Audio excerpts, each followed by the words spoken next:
2주 동안 잘 지내셨지요? 네. 자, 오늘 진도가 취득세 진도 들어가셔야 됩니다. 자, 교재 52페이지 가시면 돼요.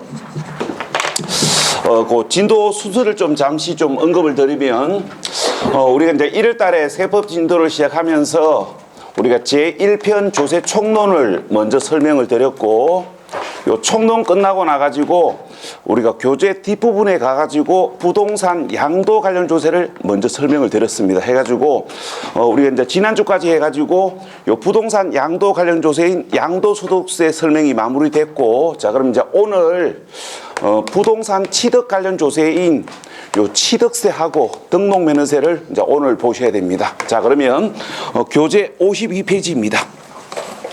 자, 일단 취득세가 어떤 조세인지 눈도장 찍으시고요. 자, 교재 52페이지 보시면 이렇게 되어 있습니다. 취득세는 어떤 조세냐면은, 자, 여러분들 교재에 있는 대로 설명을 드리면 우리가 부동산 등을 취득한 사실에 대하여 부과하는 지방세입니다. 자, 그러면 뭐 이항 보는 거 정확하게 보면 정확하게 봅시다. 그러니까 우리가 느끼는 취득세하고 세법상 취득세는 약간 달라요. 자, 우리가 느낄 때는 이렇게 느낍니다. 우리가 느낄 때는 그러니까 취득한 부동산에 대하여, 취득한 차량에 대하여 취득세가 부과되는 것처럼 느껴요. 그러니까 우리가 이렇게 느낀 거고, 우리가 세법상 기준은 이렇게 되어 있습니다. 부동산을 취득한 사실에 대하여, 차량을 취득한 사실에 대하여 취득세가 부과됩니다. 그러니까 우리가 느끼는 거하고 우리가 세법상 기준은 이렇게 약간의 차이가 있어요. 자, 그래서 이제 여러분들이 우리가 이 취득세에서 제일 먼저 보셔야 될 게 뭐냐면은 이거예요. 우리가 취득세는 부동산 등을 취득한 사실에 대하여 부과하는 조세이기 때문에 제일 먼저 보셔야 될 거, 그러니까 취득세가 부과될 수 있는 취득이 무엇을 의미하는지 요거부터 잡으셔야 됩니다. 근데 요 이야기가 우리 교재는 우리가 이제 시중에 있는 대부분의 교재들이 요 이야기를 교재 중간에다가 설명을 하고 있습니다. 자, 그래서 교재 64페이지를 좀 가보셔야 됩니다. 요걸 뭐 교재 앞부분에다가 나누면 이렇게 바로 연결해서 설명하면 되는데, 뭐 대부분의 교재들이 중간에다가 편집을 해놨기 때문에 좀 뒤로 좀 갔다가 올게요. 자, 교재 64페이지입니다. 그 교재 64페이지 보시면 취득의 개념 해가지고 지방세법 6조에 있는 취득 개념을 이야기하고 있는데, 요 이야기를 가지고는 시험 문제 답을 접근하는데 별다른 도움이 안 됩니다. 그래서 그 교재 65페이지에다가 별도로 필기를 조금 하셔야 됩니다. 그 교재 65페이지 그 밑에 보면 빈 공간이 좀 있을 겁니다. 거기다가 한 6줄 정도 필기를 하셔야 됩니다. 자, 그럼 지금부터 이제 이야기를 해볼게요. 우리가 취득세가 부과될 수 있는 취득은 사실상 취득이 있고, 우리가 형식적 취득이 있고, 감주 취득이 있는데, 우리 시험은 요 감주 취득 위주로 물어봐요. 자, 그래서 요 사실상 취득과 형식적 취득은 보편적으로 잘 안 물어보는 부분이기 때문에 설명 들어보시고 이해되시면 참고하시면 되고, 그러니까 이해가 안 되시면 감주 취득만 잡으시면 됩니다. 자, 그럼 제일 먼저 사실상 취득부터 설명을 해볼게요. 자, 이 사실상 취득을 여러분들이 우리가 이해를 하시려면은 4주 전에 공부한 실질과세 원칙을 가져오셔야 되는데, 4주라는 시간은 극복할 수 있지요? 요거 보신 지 4주 됐습니다. 그러니까 4주 됐고 아마 2주 전에도 한번 언급한 것 같기도 하고요. 자, 기억이 안 나시면 자, 지금부터 기억을 되살려야 됩니다. 자, 일단 이제 실질과세와 관련해 가지고 여러분들은 두 가지를 잡으셔야 돼요. 첫 번째, 실질과세가 뭔지를 이해하셔야 되고, 실질과세되는 조세에 어떤 조세가 있는지 구분하셔야 됩니다. 자, 실질과세라는 건 이거예요. 우리가 조세를 부과를 할 때 공부상 현황과 사실상 현황이 같을 때도 있지만 다를 때도 있어요. 그럼 이때 실질가세라는 건 공부상 현황과 사실상 현황이 다를 때 공부상 현황에 관계없이 사실상 현황에 따라 부과하는 걸 실질가세라고 얘기합니다. 그래서 이 실질가세를 다른 말로 사실가세라고 얘기를 해요. 자, 그러면 실질가세가 뭔지 이해하셨으면 우리가 배우는 조세 중 실질가세되는 조세에 어떤 조세가 있는지를 구분하셔야 되는데, 자, 우리가 공부하는 주요 조세 중 취득세, 재산세, 종합부동산세, 양도소득세는 실질가세하는 게 원칙입니다. 자, 그래서 취득세, 재산세, 종합부동산세, 양도소득세의 가세를 정할 때 공부상 현황과 사실상 현황이 다르면 공부상 현황에 관계없이 사실상 현황에 따라 부과하기 때문에 취득세, 재산세, 종부세, 양도소득세를 결정할 때는 공부상 현황을 보고 판단하시면 안 되고 사실상 현황을 보고 판단하셔야 됩니다. 자, 요 이야기를 가지고 지금부터 요걸 이해하셔야 돼요. 자, 그러면 지금부터 설명을 해보겠습니다. 자, 취득세는 실질가세하는 조세로서 우리가 취득세는 실질가세하는 조세로서 공부상 현황과 사실상 현황이 다를 때는 공부상 현황에 관계없이 사실상 현황에 따라 부과합니다. 그러니까 요 이야기를 가지고 지금부터 하는 설명을 이해하셔야 돼요. 자, 그러면 따져봅시다. 공부상 현황에 관계가 없기 때문에 취득한 사실을 등기부 또는 등록원부에 등기 등록을 했느냐 안 했느냐는 관계가 없고 사실상 소유권 취득이 일어나면 취득세 부과합니다. 자, 그래서 취득세가 부과될 수 있는 취득은 취득 사실의 등기 유무에 관계없이 사실상 취득세가 부과될 수 있는 취득으로 봐요. 자, 그럼 우리가 매매를 가지고 이야기를 해봐요. 우리가 매매 계약서를 작성하고 잔금 지급을 완료하면 사실상 소유권을 취득한 거 아닙니까? 자, 그러면 우리가 매매 계약서를 작성한 자가 대금 지급을 완료함으로 인하여 사실상 소유권을 취득한 것이 맞다면 취득 사실을 등기 등록을 안 해도 취득세 부과할 수 있다 없다? 있다. 요걸 이해하셔야 돼요. 이런 거는 실질가세를 가지고 이해만 하고 계시면 되지 굳이 일부러 기억할 필요는 없습니다. 그러니까 이해만 하고 계시면 야가 시험에 나오면 이해만 하고 계시면 일부러 기억 안 해도 문제가 풀려요. 자, 그 다음에 형식적 취득입니다. 자, 다른 말로 공부상 취득이에요. 우리가 이제 취득세가 부과될 수 있는 취득은 사실상 취득만 취득으로 보는 게 아니고 형식적 취득, 다른 말로 공부상 취득도 취득세가 부과될 수 있는 취득으로 봅니다. 자, 그래서 이제 지금부터 이 설명을 들어보시고 이해되시면 어쩌다 한 번씩 물어보기 때문에 이해되시면 요거 참고하셔야 됩니다. 자, 설명을 해볼게요. 사실상 취득만 취득으로 보는 게 아니고 형식적 취득, 공부상 취득도 취득세가 부과될 수 있는 취득으로 보기 때문에 등기, 등록, 받은 경우에는 그러니까 등기 등록을 받음으로 인하여 공부상 취득이 일어나면 그러니까 등기 등록을 받은 경우에는 사실상 소유권을 취득한 게 아니더라도 취득세 부과합니다. 자, 예를 한번 들어볼게요. 자, 제일 먼저 명의신탁에 의한 취득, 그 다음에 양도담보에 의한 취득, 공유물 분할로 인한 취득. 자, 지금쯤 되면 세 개 중 하나는 아마 들어봤을 겁니다.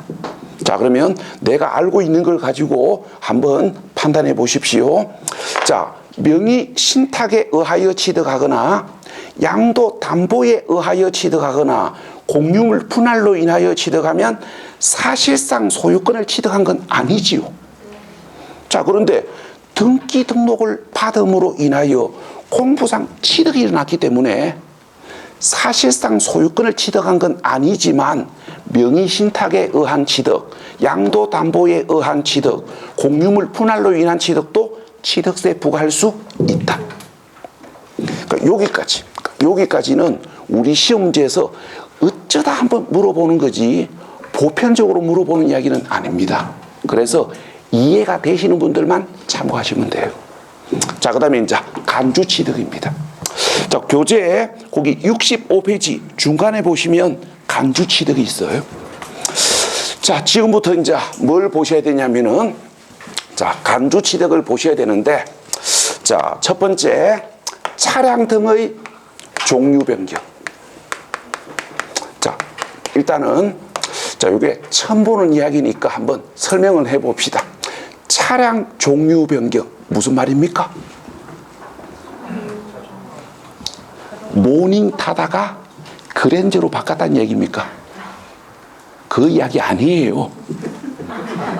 이거는 모닝 팔고 그랜저 구입한 거지 종류가 바뀐 건 아닙니다.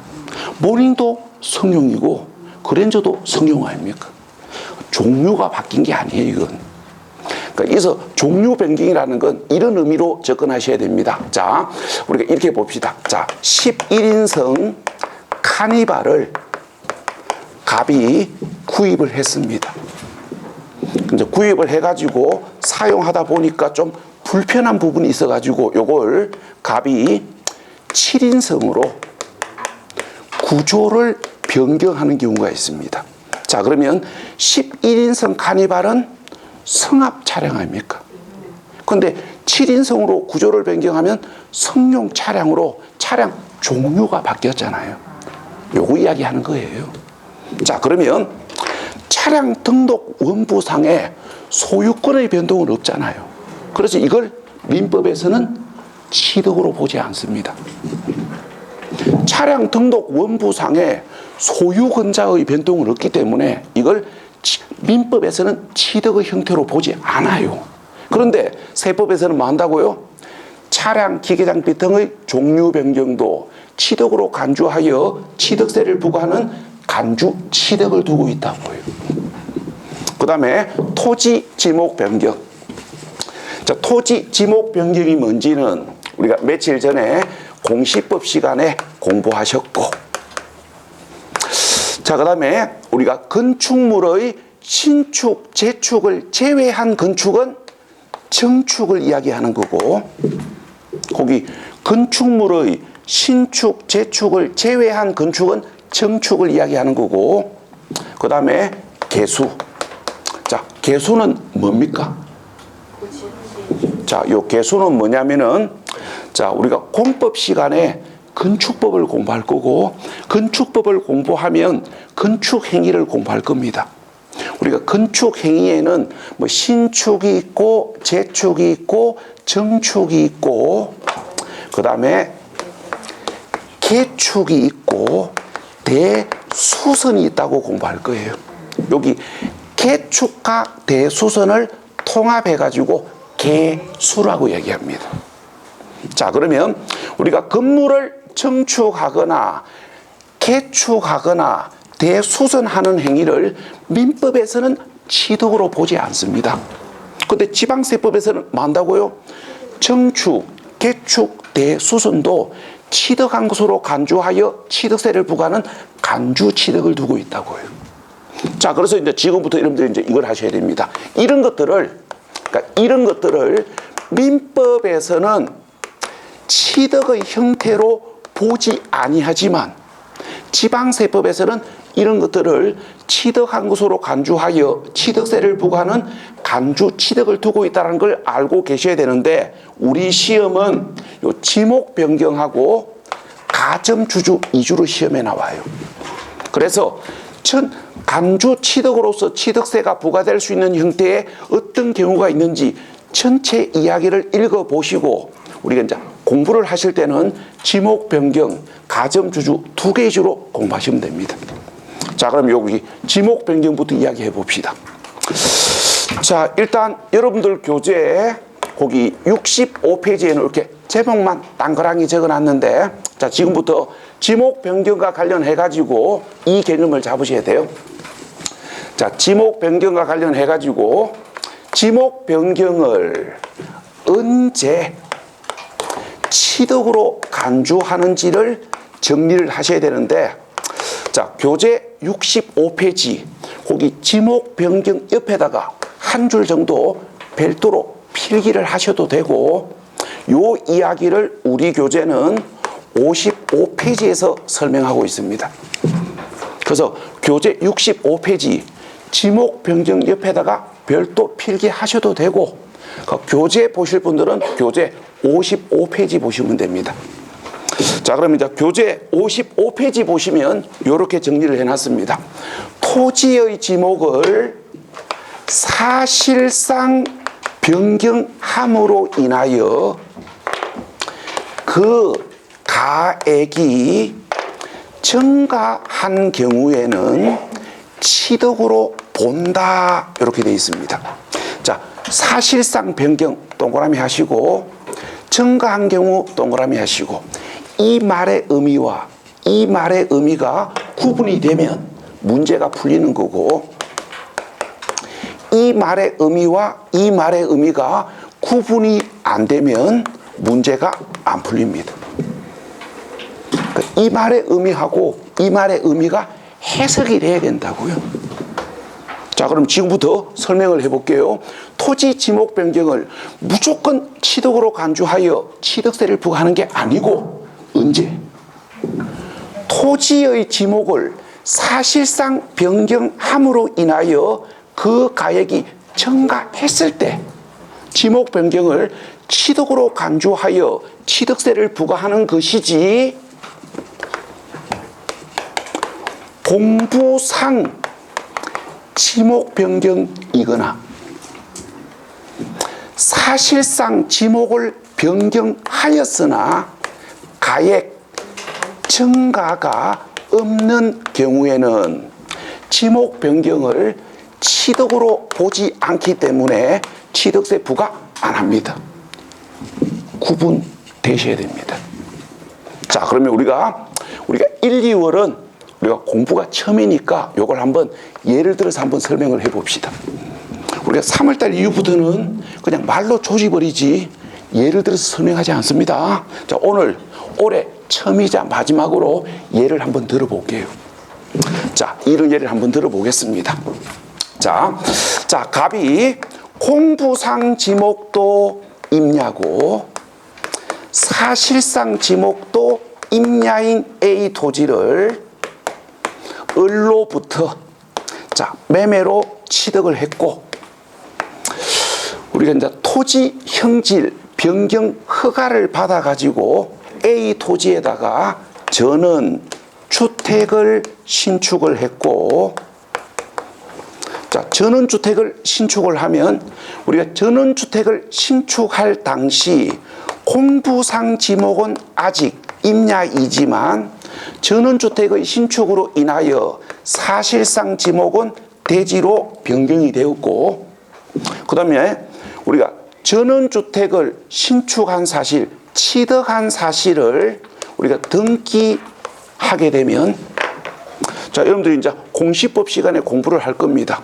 우리가 부동산 취득이 일어났을 때 등기해야 되는지 등기 안 해도 되는지, 등기를 해야 된다면 언제로부터 얼마 이내에 등기를 신청해야 되는지, 이런 것들은 공시법이기 때문에 공시법 쌤하고 대화를 나누시고, 자, 그러면 우리가 이제 등기를 하게 된다면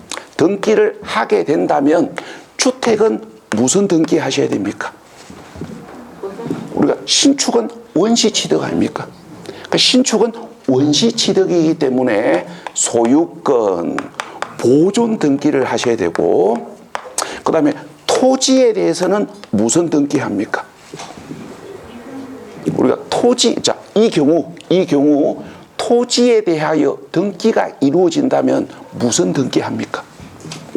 토지의 지목이 임야에서 대지로 변경되었기 때문에 지목 변경에 따른 등기를 한다고 앞으로 공시법 시간에 공부할 겁니다. 자, 그러면 지목 변경에 따른 등기를 하면 공부상 지목도 드디어 대지로 변경되었고 사실상 지목도 대지 아닙니까? 자, 그러면 돈을 넣어봅시다. 전원주택 신축 직전 토지 공시가격은 4천만 원이고, 그러니까 전원주택 신축 직후 토지 공시가격은 7천만 원이고, 지목 변경 등기 당시 토지 공시가격은 8천만 원이라고 가정합시다. 자, 이렇게 해놓고 지금부터 이제 설명을 해볼게요. 자, 토지의 사실상 지목이 임야에서 대지로 변경되었을 때의 토지 가액 증가분 3천만 원을 취득으로 간주하고 취득세를 부과하는 것이지, 공부상 지목이 임야에서 대지로 변경되었을 때의 토지 가액 증가분 1,000만 원은 취득으로 보지 않습니다. 요게 구분되셔야 돼요.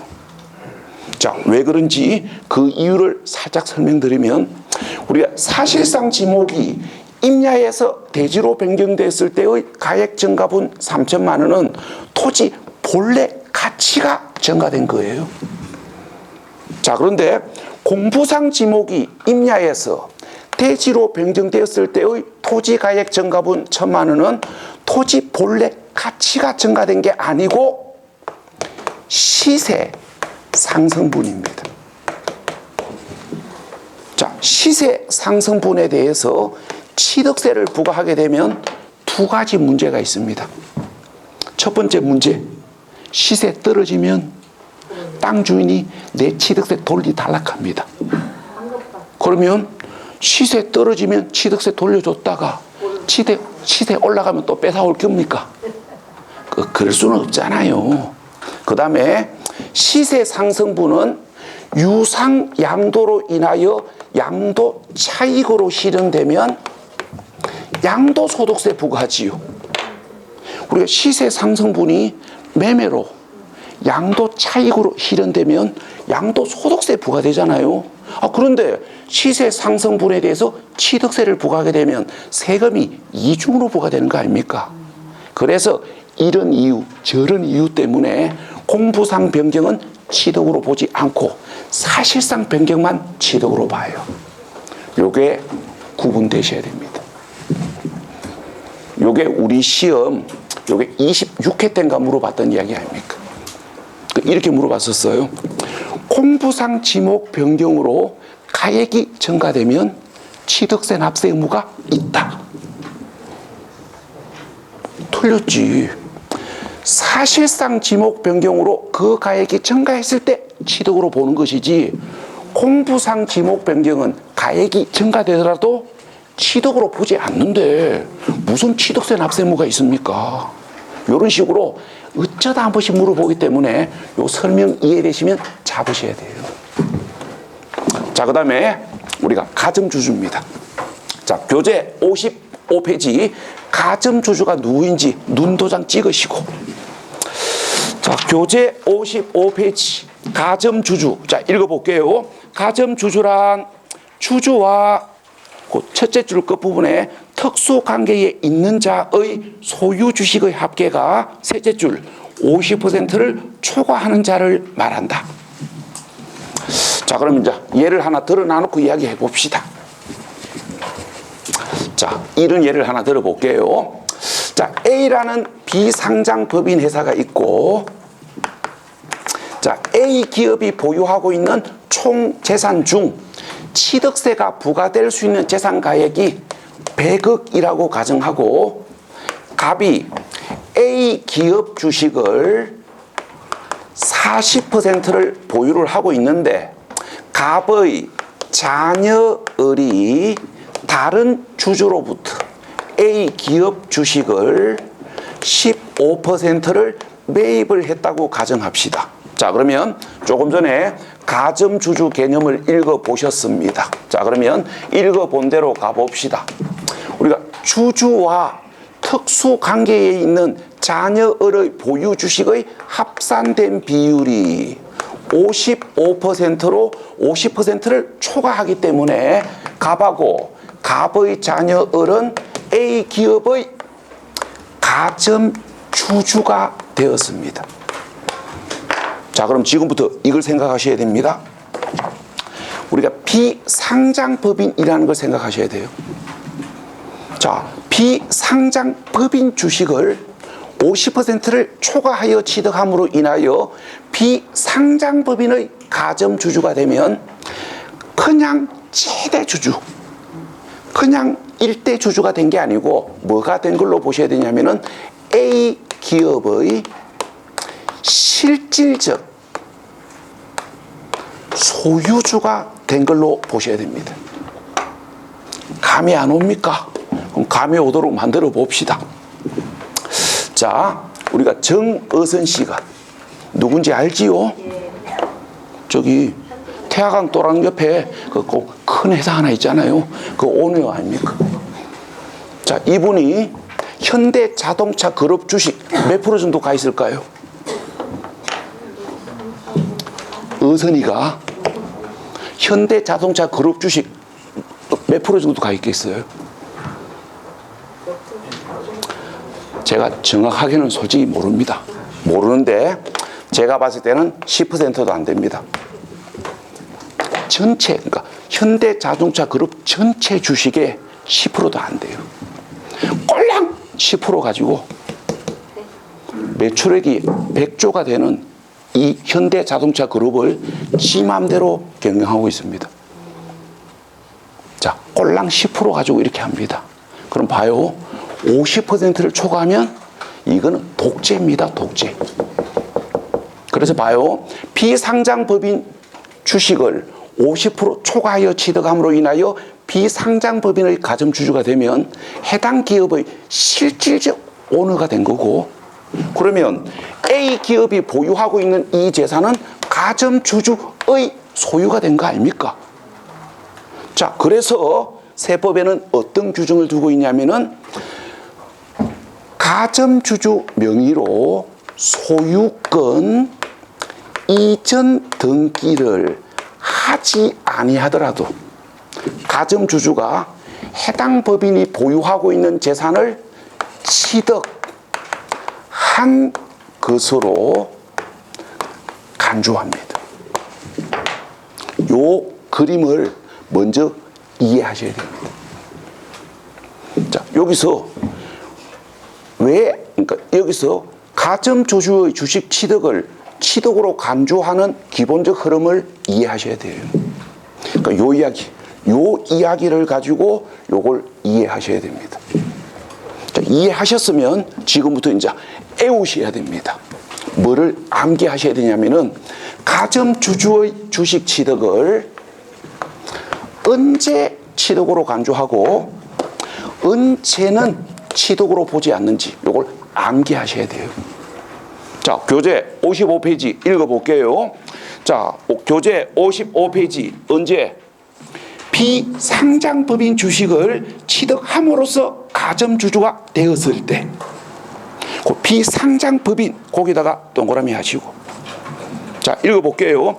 비상장법인 주식을 취득함으로써 가점주주가 되었을 때 그 가점주주가 해당 법인의 부동산 등을 취득한 것으로 본다. 근데 단서가 붙었지요. 그러나 법인 설립 시 발행하는 주식을 취득함으로써 가점주주가 된 경우에는 취득으로 보지 아니한다. 법인 설립 시 동그라미 하시고 별표 하시고. 자, 그럼 지금부터 두 가지를 기억하셔야 됩니다. 가점주주 주식 취득을 언제 취득으로 간주한다고요?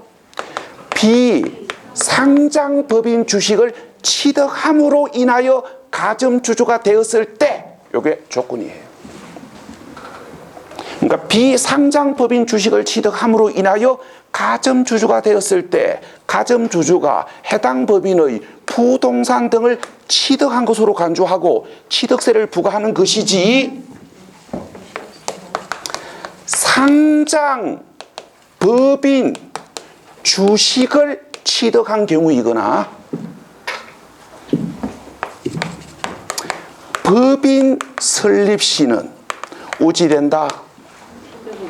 우리가 상장 법인 주식을 취득한 경우이거나 법인 설립시는 해당 법인 주식을 50%를 초과하여 취득함으로 인하여 가점주주가 되더라도 취득한 것으로 보지 않습니다. 요게 구분되셔야 돼요.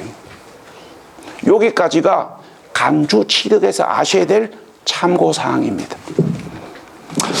자, 그 다음에 교재 57페이지.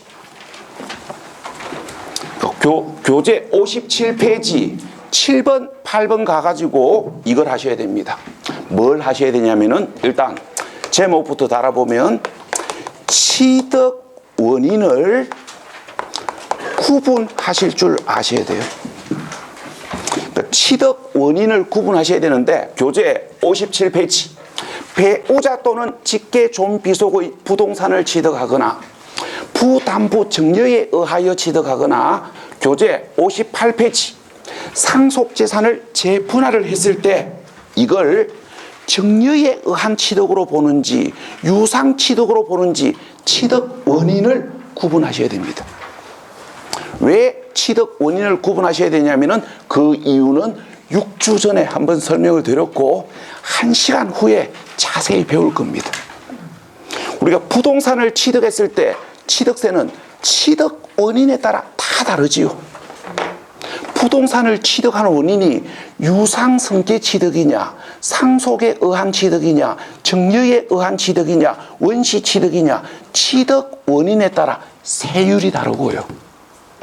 취득 원인에 따라 취득 단계에서 부과될 수 있는 세금 종류가 달라요. 그래서 취득 원인을 구분 못하면 세율을 결정할 수 없고 취득 단계에서 부과될 수 있는 세목을 판단할 수가 없어요. 그래서 최근 7년 동안 2번 물어봤었습니다. 자, 그럼 지금부터 취득 원인을 구분해 봅시다. 자, 제일 먼저 보셔야 될 거. 배우자 또는 직계 존비속의 부동산을 취득한 경우. 자, 말로 하면 그 시기 하니까 예를 하나 들어 놔놓고 이야기해 봅시다. 자, 갑이 배우자가 소유하고 있는 상가를 취득하기 위하여 매매 계약서를 작성을 했고 이 매매 계약서를 근거로 해가지고 우리가 매매를 원인으로 하는 소유권 이전 등기 신청서를 작성했습니다.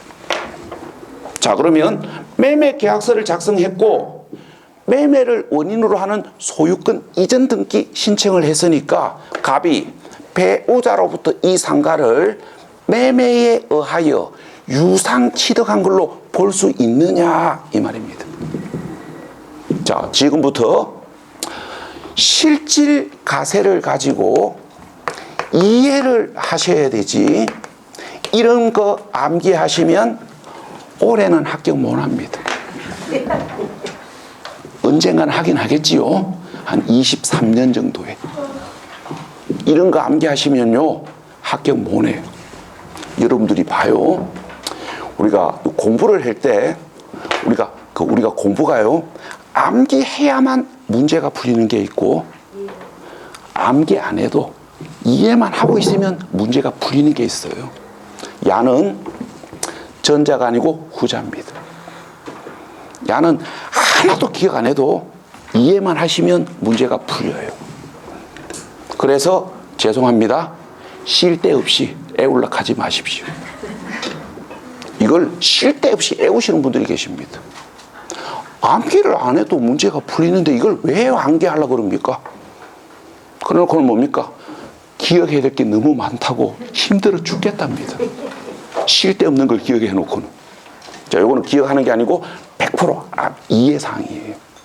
자, 실질과세 원칙을 가지고 이해를 하셔야 됩니다. 자, 실질과세 설명한 지 30분도 안 됐습니다. 우리가 취득세는 실질과세하는 조세로서 공부상 현황에 관계없이 사실상 현황에 따라 부과합니다. 자, 그래서 공부상 현황을 보고 판단하시면 안 되고 사실상 현황, 실제 현황을 보고 판단하셔야 됩니다. 무슨 말이냐면은 갑하고 배우자 을이 작성한 매매 계약서, 등기 신청서, 공부상 현황을 보고 판단하시면 안 되고 갑이 배우자 을에게 실제로 대가를 지급했는지 실제 현황을 보셔야 됩니다. 자, 갑시다. 실제 대가를 지급한다고 볼 수 있다, 없다?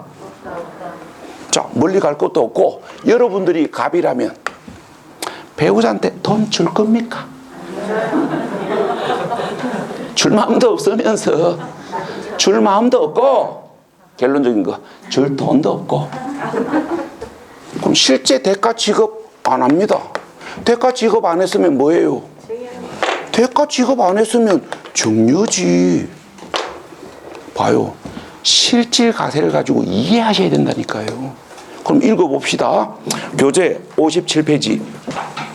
배우자 또는 직계 존비속의 부동산을 취득하면 매매계약서를 작성해도 실제 대가를 지급했다고 볼 수가 없기 때문에 뭘로 본다?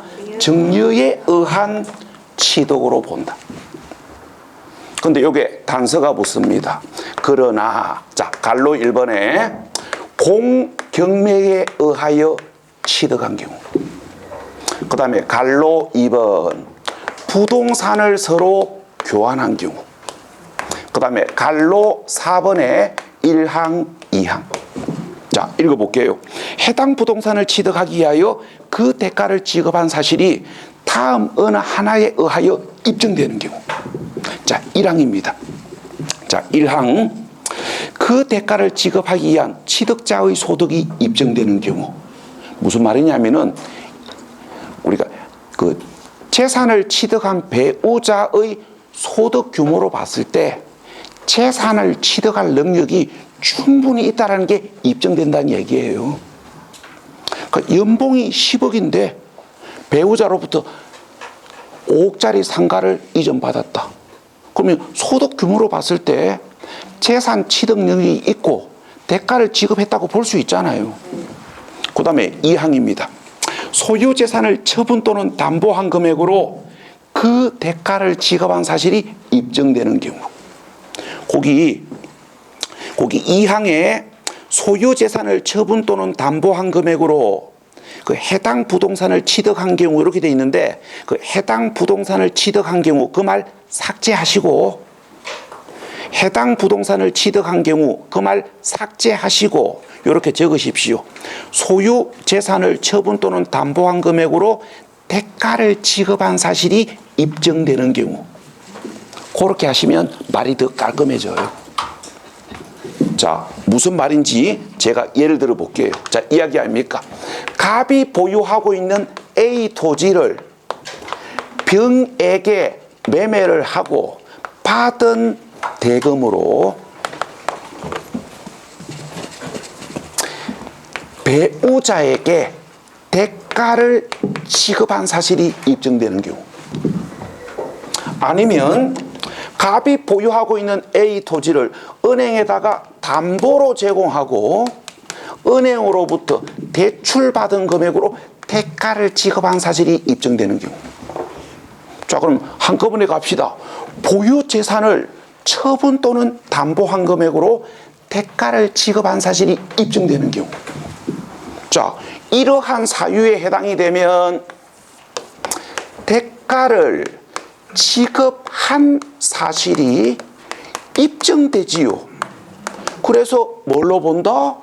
유상, 취득한 것으로 본다. 봐요. 이렇게 이해만 하시면 돼요. 애울라 그러지 말고. 이해하시고 시험 가기 전에 오늘 한 번만 보고 치울 겁니까? 3월 달에 또 볼 끼고 5월 달에 또 볼 끼고 7월 달에 볼 끼고 9월 달에 볼 끼고 자꾸 보다 보니까 야가 미안해서 애웁니다. 이해만 하시면 돼요. 오늘 한 번만 볼 게 아니고요. 4월 달, 6월 달, 7월 달, 9월 달에 또 봐요. 그래서 이해만 하고 반복하면 자연스럽게 기억하는 겁니다. 자, 그 다음에 부담부 정력. 자, 이 부담부 정렬은 이미 여러분들이 4주 전에 한번 공부하셨습니다. 우리 교재 248페이지에서 그러니까 우리 교재 248페이지에서 이미 4주 전에 한번 설명을 드렸던 이야기입니다. 자, 4주 전에 교재 248페이지에서 설명을 하면서 제가 이 개념부터 빨리 잡으시라 그랬습니다. 자, 예를 들어서 봅시다. 자, 갑이 15억짜리 부동산을 보유하고 있고 갑의 부동산에 갑의 채무가 9억이 설정된 상태에서 갑의 채무 9억을 을이 대신 부담하는 조건으로 갑이 을에게 부담부 정렬을 했을 때, 제가 이걸 4주 전에 설명을 하면서 어디부터 빨리 잡으시라 그랬냐면은, 부담부 정려받은 을이 정려자 갑의 채무 9억을 인수받아 가지고 대신 갚아주는 것이 무엇을 의미하는지 여기부터 빨리 잡으시라 그랬어요. 자, 세법에서는 어떻게 본다? 을이 정려자 갑의 채무 9억을 인수받아서 대신 갚아주는 것을 세법에서는 을이 갑에게 9억의 대가를 지급한 것으로 봐요. 이 말의 의미를 이렇게 이해하셔야 됩니다. 이 말의 의미가 이렇게 이해되시면 자연스럽게 정리가 되는 거고, 이 말의 의미가 이렇게 이해가 안 되시면 이거 다 애우셔야 돼요. 자, 그럼 가봅시다. 자, 지금부터 이제 을의 입장에서 봅시다. 자, 을의 입장에서 봤을 때 부담부 정려받은 재산, 부담부 정려받은 재산 15억 전부를 정려에 의하여 취득한 걸로 볼 수 있다, 없다? 모두 다 정려에 의하여 취득한 걸로 볼 수는 없습니다. 왜? 9억의 대가를 지급했잖아요. 그러니까 9억의 대가를 지급했기 때문에 부담부 정려받은 재산 15억 중에서 채무액에 해당하는 금액 9억은 대가를 지급하고 취득했기 때문에 유상 취득한 것으로 보고, 채무액을 제외한 금액 6억만 정려에 의하여 취득한 것으로 봐요. 자, 1차적으로 요게 구분되셔야 됩니다. 어디까지를 유상 취득으로 보고 어디까지를 정려에 의한 취득으로 보는지. 자, 여기까지를 1차적으로 이해하셔야 되고, 요게 이제 혹이 붙습니다. 그러나 배우자 또는 직계존비속으로부터 부담부 정려받은 경우, 자, 지금부터 이제 조건을 바꿉시다.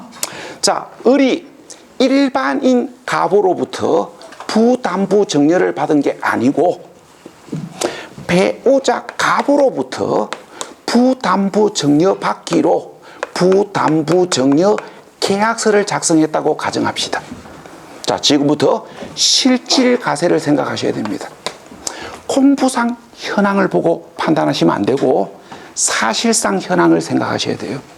무슨 말이냐면은 갑하고 배우자 을이 작성한 부담부 정려 계약서 공부상 현황을 보시면 안 되고, 배우자 을이 배우자 갑의 채무를 실제로 인수받아서 실제 대신 부담하는지를 생각하셔야 됩니다. 자, 실제 대신 부담하는 걸로 볼 수 있다, 없다? 자, 여러분들이 배우자 을이라면은 배우자 갑의 채무 9억 인수받아서 대신 갚아줄 돈이 있습니까? 9억 있냐고요. 그 돈 있으면 혼자 살지. 뭐하러 남의 편을 데리고 삽니까? 대신 갚아줄 돈이 없습니다. 그럼 이건 뭐예요? 대신 갚아줄 돈이 없으면 부담부 증여받은 게 아니지. 대신 갚아줘야 부담부 증여받은 거잖아요. 그런데 우리가 일반적 경우 배우자 사이의 부담부 증여는 부담부 증여받은 을이 갑의 채무를 실제 대신 갚아주지 않습니다. 왜? 갚아줄 돈이 없으니까. 그럼 이거는 뭐 한 거냐면은 부담부 증여하는 척 쇼한 거지. 실제는 그냥 증여받은 거예요. 그래서 채무액에 해당하는 금액 9억을 유상취득으로 보지 않고 채무액에 해당하는 금액 9억도 증여에 의하여 취득한 것으로 추정합니다. 봐요. 4주 전에 공부한 이야기를 가지고 요걸 자연스럽게 정리하셔야 돼요. 애울라 그러지 마시고요.